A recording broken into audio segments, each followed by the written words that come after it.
మొదలుపెట్టి చివరికి దాదాపుగా 8 నెలలు కావస్తూ ఉంది. ఈ 8 నెలల్లో వాళ్ళు చేసిందేమిటి అన్నది ఒక్కసారి గమనించినట్లయితే ప్రతి ఇంట్లో కూడా ఇదే చర్చ జరుగుతూ ఉంది. గతంలో వచ్చే పథకాలు ఏవి కూడా అమలు కావడంలా.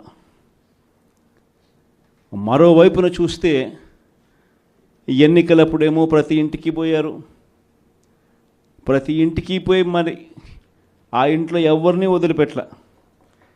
ఎవరు కనిపించినా సరే ఆ ఇంట్లో ఈ సైజు నుంచి మొదలు పెడితే చాలు, నీకు 15,000, నీకు 15,000, నీకు 15,000 దగ్గర నుంచి స్టార్ట్.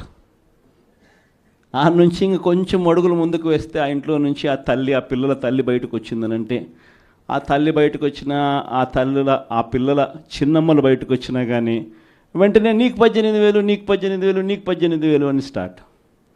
అందరితో ఆగల. ఆ ఇంట్లో ఎవరు కనపడినా సరే, ఆ ఇంట్లో ఆ తల్లుల పెద్దమ్మలు, ఆ తల్లుల అత్తలు, వాళ్ళు బయటకు వస్తే చాలు, నీకు 48,000, నీకు 48,000, నీకు 48,000. అంతటితో కూడా ఆగల. ఆ ఇంట్లో నుంచి ఒక 20 ఏళ్ళ పిల్లోడు అలా నడుచుకుంటూ బయటకు వస్తూ కనిపిస్తే చాలు, నీకు కూడా 36,000, 36,000, 36,000 అన్న మొదలుపెట్టారు. అంతటితో కూడా రాగల.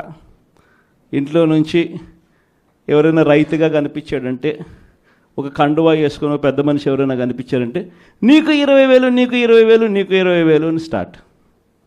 ఇలా ఇంట్లో ఎవరు కనపడినా, ఏ సైజులో కనపడినా, ఈ సైజు నుంచి ఈ సైజు దాకా ఎవరు కనపడినా కూడా ఇంట్లో 15,000 నుంచి మొదలు పెడితే 48,000 దాకా ప్రతి ఒక్కరికి నీకు నీకు నీకు నీకు అని చెప్పుకుంటూ వచ్చారు.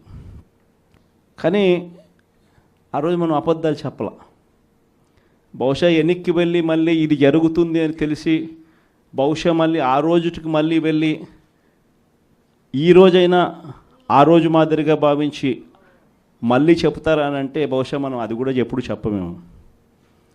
ఎందుకనంటే రాజకీయాలలో ఉన్నప్పుడు క్యారెక్టరు, క్రెడిబిలిటీ, ఈ రెండిటికి చాలా విలువ ఉంది. క్యారెక్టరు, క్రెడిబిలిటీ అనేది ఎలాంటివి అని అంటే, ఒక మనిషి ఒక లీడర్గా మనం ఒక మాట చెప్పినప్పుడు, అదొక కార్యకర్తకు కావచ్చు, లేకపోతే ఒక మనిషికి కావచ్చు, లేదా ఒక ఇంటికి కావచ్చు, ఒక వ్యక్తికి కావచ్చు, మనం ఒక మాట చెప్పినప్పుడు ఆ మాట నమ్ముతారు, ఆ తర్వాత చూస్తారు.